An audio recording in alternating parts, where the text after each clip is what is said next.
Welcome to the second component of the Health at Every Size curriculum. Today we're going to focus specifically on how to develop a healthy relationship with food and exercise. This curriculum was developed by a team of individuals representing three organizations. Those organizations are one, the Society for Nutrition, Education, and Behavior; two, NAFA, the National Association for the Advancement of Fat Acceptance; and three, the Association for Size, Diversity, and Health. Now, in the overview of the Health at Every Size paradigm, you learned more about the research in support of this approach, as well as a general overview of the philosophy. And in this class, we'll talk about the first and second concepts, which are eating for pleasure, attending to hunger, satiety, and appetite, and adopting joyful movement. Now, we often adopt many food and exercise rules based on what we see in the media. So today we'll be talking about the negative side effects of thinking black and white about food and exercise. We'll talk about the different cues for eating and how to tune into hunger and fullness to guide eating timing and amounts. We'll talk about how to be ready when hunger strikes with some basic tips for planning snacks and meals. We'll also spend some time today talking about cravings and how to remain mindful during the eating experience. We'll talk briefly about eating for emotional reasons and finish by talking about finding fun ways to be active. So let's start with the black and white thinking. Often we do a lot of black and white thinking when it comes to eating. We tend to label foods as good or bad and then experience guilty feelings when we eat foods on the quote unquote bad list and pride when we eat foods on the quote unquote good list.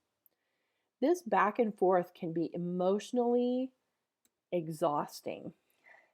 So raise your hand to yourself, obviously, if you've ever had thoughts like these when eating. I'm guessing most of us have at some point.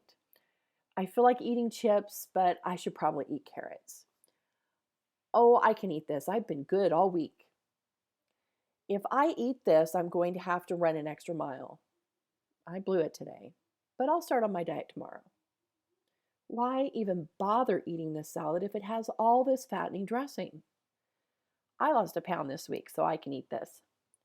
Well, I already ate a cookie today, so since I've blown my diet, I might as well eat this too. If we mix black and white together, it makes gray. If we stopped this internal battle and listened to our whole body, not just our brains, maybe our thoughts would resemble something like these gray thoughts. I kind of want something crunchy and salty. I think I'll have some carrots and some chips. Pizza sounds good. I love giving my body the nutrients it needs. I think I'll also have a salad with my pizza. Honey Nut Cheerios are too sweet and regular Cheerios are just too boring, so I'll mix them. I feel like being active, but I don't feel like running today. I think I'll go for a walk. Black and white thinking about food can lead to this pendulum swinging. Raise your hand to yourself if you know how to use a yo-yo. Everyone knows that yo-yos go up and down. You've probably even heard the term yo-yo dieting, where body weight goes up and down. What's interesting about yo-yos is that they are basically impossible to get them to stop halfway. Similarly, yo-yo dieting results in these extreme ups and downs in thought patterns and weight, making it impossible to find a middle ground. However, if we let the yo-yo drop all the way to the down position, it could easily start swinging from side to side, and then we have a pendulum. When we label foods as good and restrict those foods, the yo-yo gets pulled all the way to one side. We stay here as long as we can, restricting, until one day we give up and throw in the towel. What happens to the yo-yo if we let go? That's right. It swings to the other side, representing our internal food rebel. We say, oh, forget it. I just really want some birthday cake. My diet is over. Then we eat some birthday cake, and since we're quote unquote off our diet, we might as well have the 6 other foods we've been missing. Now what happens? Guilt sets in. I feel fat. I shouldn't have eaten that. I really blew it. I'll start my diet again tomorrow. Then restriction, then binge, then restriction, then binge, and the swinging continues. However, if we don't pull as far away to the food police side and begin restricting, perhaps we won't swing so far over to the food rebel side and we'll find that nice happy middle ground. If you stop pulling on the yo yo, it will eventually stop swinging. It won't stop swinging immediately. It takes time to lose momentum. And in the same way, it may take years to rid ourselves of the dieting mentality. Developing a healthy relationship with food, exercise, and your body takes time, but there is freedom on the other side. If there are drawbacks to labeling food as quote unquote good or bad, how are we supposed to figure out what and when to eat? Next, we'll talk about internal and external cues to eating. Most children are born to eat in response to cues. An infant cries when hungry and stops crying when he or she gets food, and then turns away when full. Into toddlerhood and childhood, the same thing happens. The child gets cranky when hungry and stops eating in the middle of a meal because he loses interest or becomes full. We are born to be intuitive about eating, relying on our hunger and fullness cues, cravings, flavors, textures, colors, and smells. What happens? How do we lose those cues? Well, parents may start pressuring a child to eat more of this or less of that. Eat your broccoli and then you can have a cookie.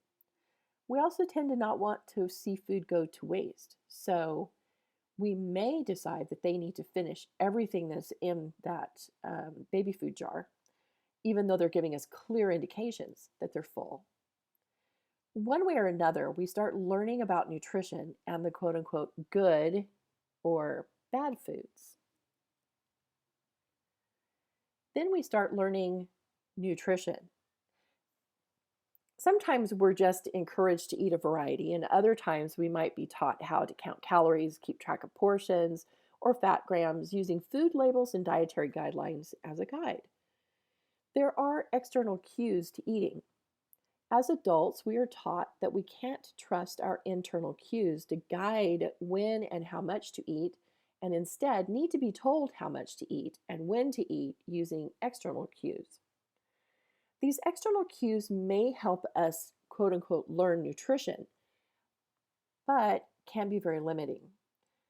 Let's say we decided one day that we wanted to eat 1,800 calories each day. We start reading our food labels and counting up our calories. What if one day you are more active or stressed? Maybe on that day you need more calories. Why stop at 1,800 if on that day your body needs more? And what if on another day you get a bad head cold and you're on the couch all day? Who's to say that 1,800 calories is the right amount on that day? It may be more than your body needs that day. So actually aiming for a certain calorie level actually doesn't make much sense. The idea of attending to internal cues is that our body knows exactly how much it needs each day. The key is listening. Let's take a closer look at our internal cues and how paying attention to hunger and fullness can guide the timing of our meals and snacks. Pay attention to hunger and fullness cues, or intuitive eating, is about real.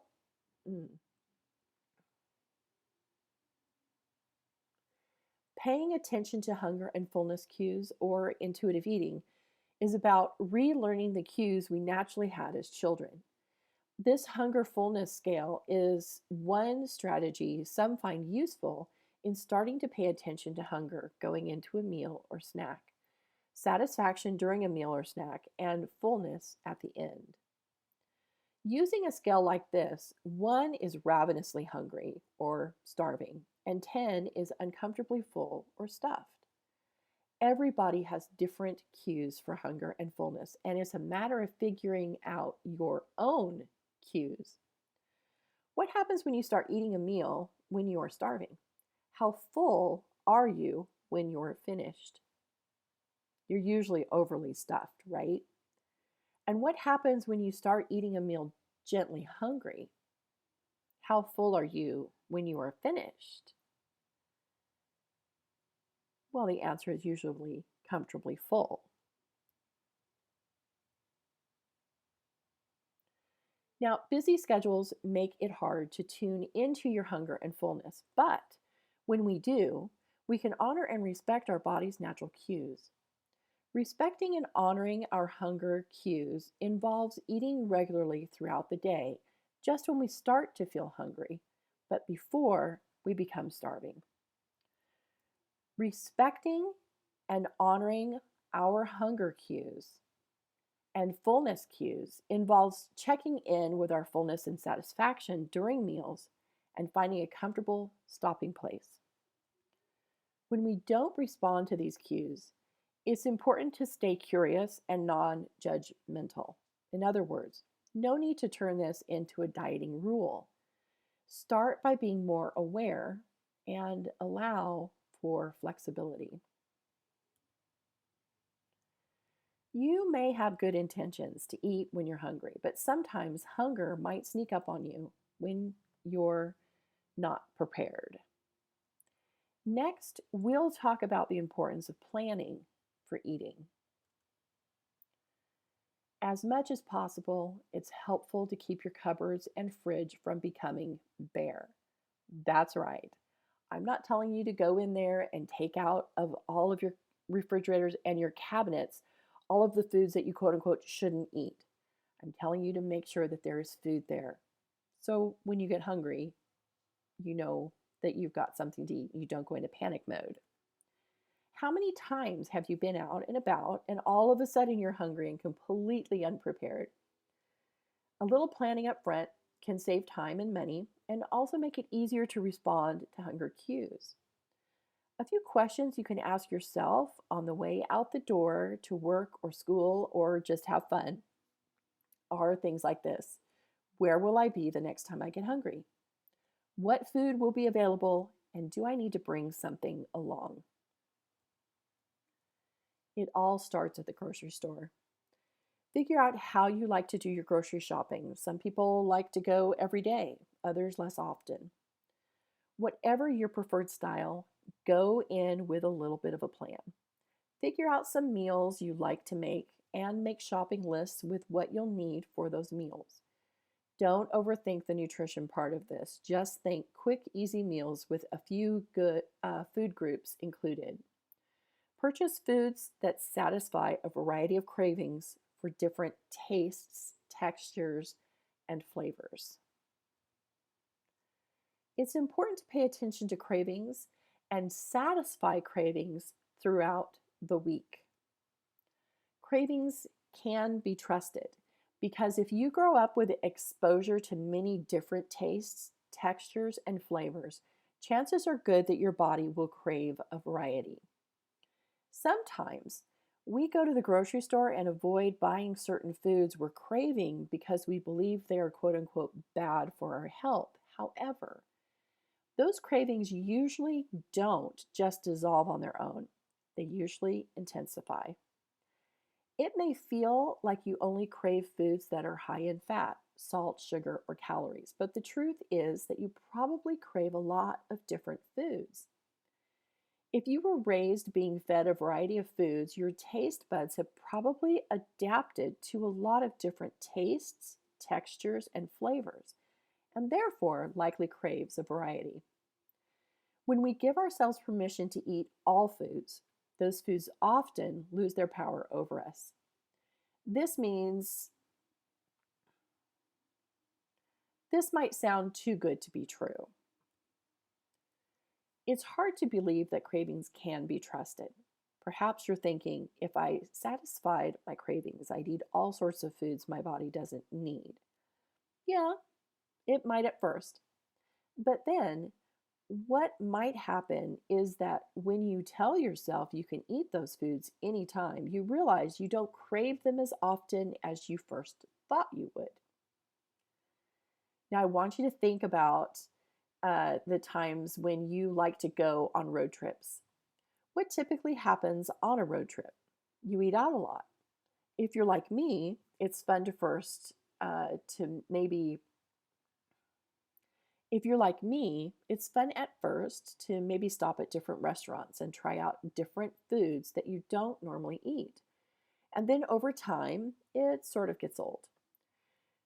Do you ever start craving the foods from home that you're used to?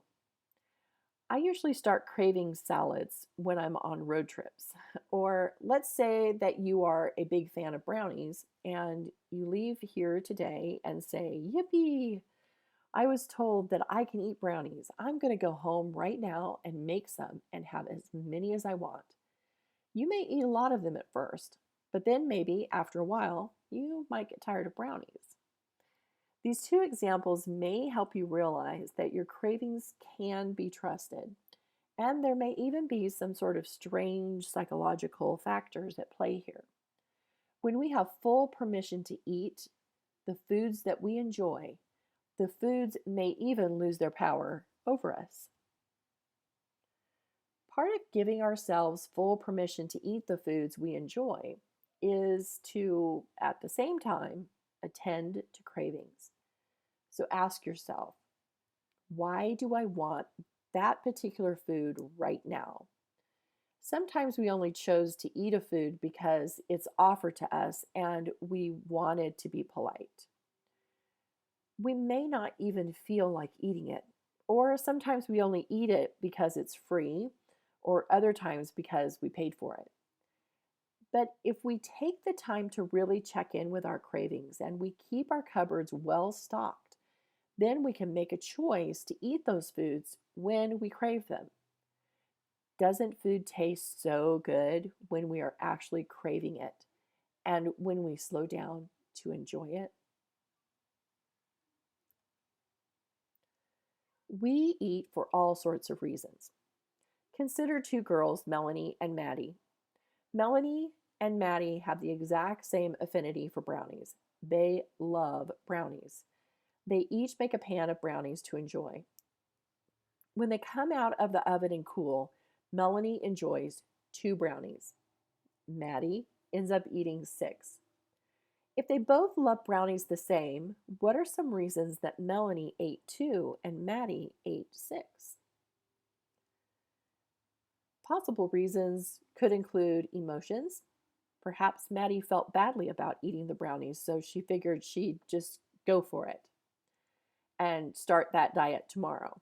Now, Melanie's cravings was satisfied with only 2 brownies, while Maddie needed 6. Melanie may have better self control than Maddie. Maddie may have been watching TV while eating the brownies and didn't really notice how many she was eating. There's a wide variety of reasons. It doesn't mean that she did something, that Maddie did something quote unquote wrong because she had 6 brownies. Oh no! Restriction, or even thoughts of restriction, makes it hard to tune in to cravings. For example, if I told you today that you could no longer eat ice cream starting tomorrow, what would you eat tonight? Of course, you would eat ice cream, even though you may have not been craving ice cream originally. Kids are interesting creatures. If left alone at some meals, they will only eat the meat. At some meals, they will only eat the starch. And at other meals, they may only eat the vegetable. Over time, if not pressured and given a variety of foods, they tend to eat a balanced diet. When we ask ourselves what we feel like eating, there may be some days we feel like bacon. Other days we feel like broccoli. Have you ever sprinkled some chopped bacon on top of broccoli? And another example of thinking gray instead of black and white is the whole how about trying some chopped up bacon on top of broccoli? When we are stuck in the head game of guilt, it's impossible to notice cravings. If we don't stay mindful or present as we or present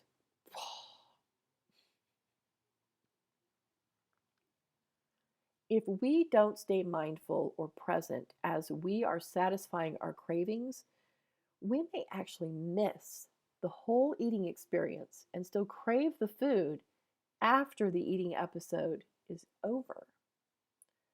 Therefore, mindfulness is key. So let's talk more about what it means to be mindful or an intuitive eater.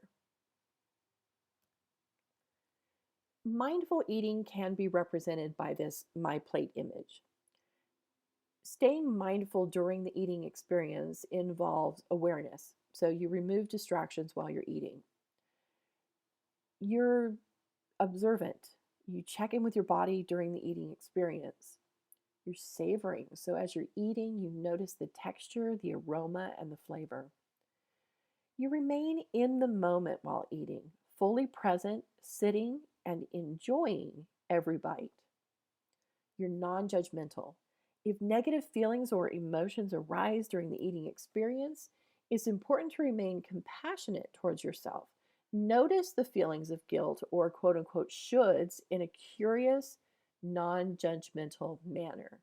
Like, where's that coming from? Why am I feeling that right now? Remaining mindful while eating also includes maintaining an attitude of gratitude for the food, considering where it came from, and a general appreciation for having enough. Or perhaps this type of mental checklist might be useful for remaining mindful before and during the eating experience. Before eating, you can check in with your body. What is my energy level? What is my stomach saying? What am I craving? What am I feeling? During the eating experience, you can continue to check in. Is this food satisfying my craving? Am I still enjoying the food? What is my stomach saying? What's my emotional state? What's my emotional state? Does the food still taste good? Am I feeling satisfied by the food? It can be challenging to remain mindful during the entire meal, especially if this is a new way of thinking for you. Practicing mindfulness takes time. Be patient. And even if you start by only being mindful for a minute or two, it's a beginning. There are many terms for this style of eating. Focused, mindful, attuned, and intuitive eating are just a few terms to describe slowing down and paying attention. Paying attention to your body goes beyond hunger, fullness, and cravings. Notice how certain foods and eating styles influences other aspects of wellness such as daily energy levels, bowel regularity, sleeping patterns, fatigue, upset stomach, or heartburn. When we notice how certain foods influences the way we feel, we tend to desire a balanced way of eating. At times we may choose a food not because we are craving it, but because we know it will help make us feel better. This is all part of intuitive eating. Sometimes we're able to find foods that we crave and give us something our body wants. For example, let's say you're craving something sweet to have with your coffee, and you are also wanting something that can help with constipation. Then maybe a bran muffin with honey will do the trick. You may find that certain foods give you a spike of energy, but then leave you feeling lethargic or hungry an hour later. Mixing carbohydrates with protein and fiber may give you a mixture of food that gives you more sustainable energy. In addition to staying mindful while eating and mindful of how your body feels when you eat certain foods, You can also stay mindful of your emotions and emotional responses to eating. It's important not to label emotional eating as quote unquote bad because whenever we label something as quote unquote bad, we want to do it more. What are different types of emotions that might lead people to eat when they aren't physiologically hungry? Well, for some of us, the experience of eating makes us feel better. It might reduce anxiety, make us happy when we're sad, or simply fill a void of loneliness or boredom. Often, the emotions are very complicated. You may start eating because you're bored, but then continue eating because the food is helping you cope with a certain emotion. Food is just one of many coping tools that are used to deal with emotions. It must really work on some level, or else people wouldn't do it. If we say to ourselves, oh, I really shouldn't be emotionally eating right now, it's bad for my body, then we simply add another emotion to the mix, guilt, and maybe even shame. So telling yourself that emotional eating is quote unquote bad doesn't really help the situation. Instead of trying to get rid of emotional eating as a coping tool, try to build an arsenal of coping tools so that you have many ways to soothe yourself when you're feeling anxious, lonely, depressed, annoyed, frustrated, whatever else emotion you may experience at any time. Some like to vent to a friend, others like to journal, meditate, go for a walk, take a nap, or watch a funny movie. Allow food to be one of those tools, and whenever you choose eating as a way of coping, try to remain mindful during the eating experience. Notice how the food is making you feel. We typically eat differently when we are eating to satisfy a craving versus eating to fill an emotional void. What have you noticed for yourself, or what do these images suggest? When we are eating to satisfy a craving, we slow down and appreciate the food. When we eat due to emotions or when we feel guilty about eating, we scarf the food down quickly to make those feelings go away. Again, this is simply about noticing in a non judgmental, compassionate manner with curiosity and mindfulness. If this all sounds too good to be true, it's important to review the research that supports this style of eating. Different researchers have found that those who give themselves full permission to eat the foods they enjoy are one, less likely to overeat, including binge eating behaviors, and two, they also experience less guilt with eating. Also, individuals who rely more on hunger and fullness cues or internal cues instead of external cues for guiding eating, one, have a more positive self esteem, and two, have a better body image. In addition, Hawks and colleagues found that intuitive eaters actually have better cholesterol, their higher levels of good HDL cholesterols, and lower triglycerides or lower levels of fat in their blood.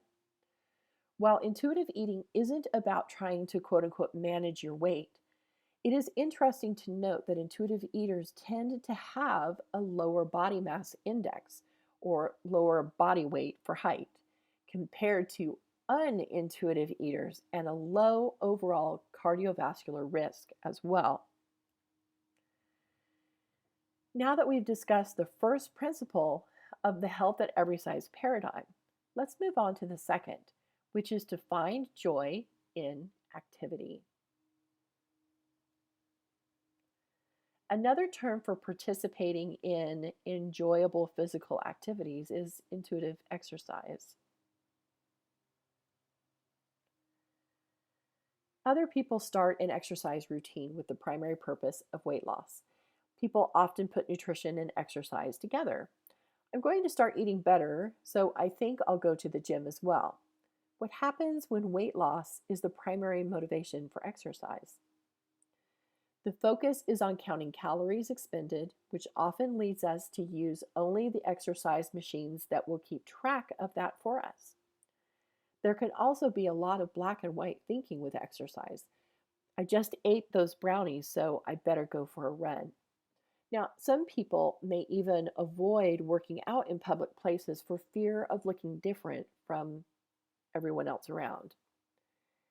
And the most unfortunate side effect of exercising for weight loss is the fact that as soon as the weight stops dropping, the motivation for exercise is gone. Exercise does so many wonderful things for our body, both physically and emotionally. It's not just a way to quote unquote eat more. Mindful eating expert Dr. Michelle May says this: exercise is for health and vitality, not for earning the right to eat.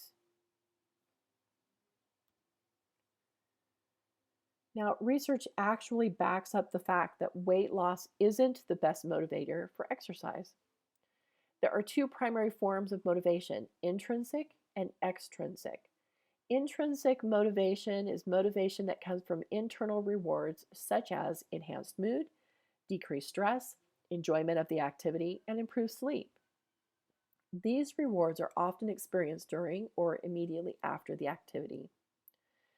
Extrinsic motivation is motivation that comes from external rewards. External rewards are not typically immediate, such as weight loss, improved muscle tone, and even setting up a reward system of money or gifts to motivate. While extrinsic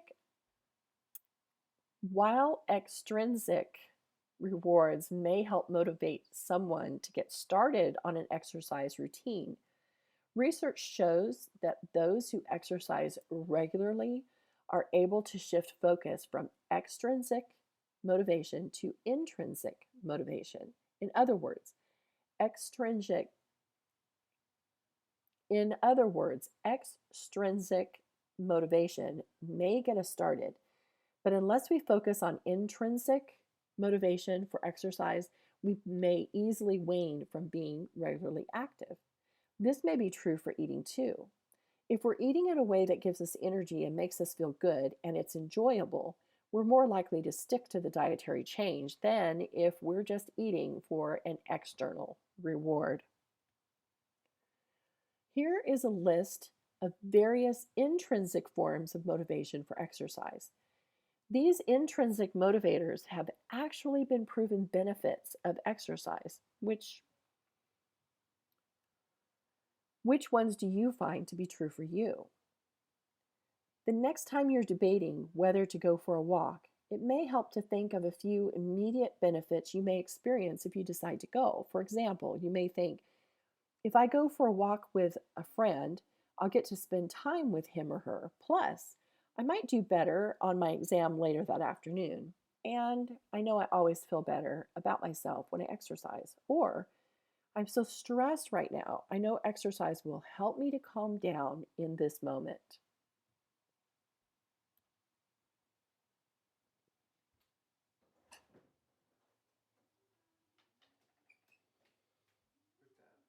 Not in here. I am recording something. I am recording something.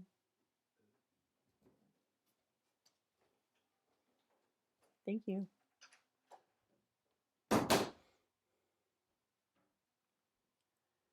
Just like with nutrition, people often get hung up on the details.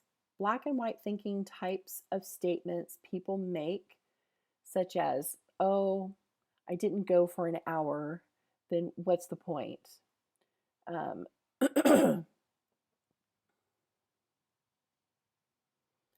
just like with nutrition, people often get hung up on the details.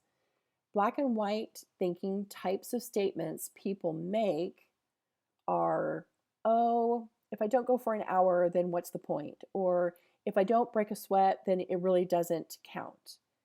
Maybe instead of exercise, call it body movement. Don't worry about doing the quote unquote right activities for the quote unquote right amount of time. Just find activities that are fun and mix it up. Just like with food, variety is key. Variety keeps it fun and interesting. Just like with food, listen to what your body wants. Your body may crave to be active. if you listen to it. Plus, there may be days that moving your body might not be best, like when you're sick or injured. It's really important to listen. And remember, everything counts as body movement, so have fun with it. Here are just a few ideas. It's not a very incomplete list. Here are just a few ideas. It's a very incomplete list.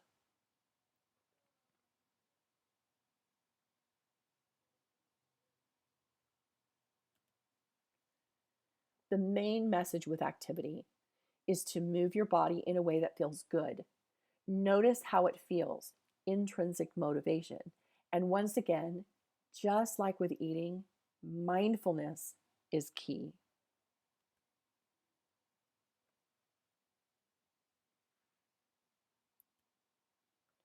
So, to sum up this mindfulness or intuitive approach to eating, here are the key messages for you.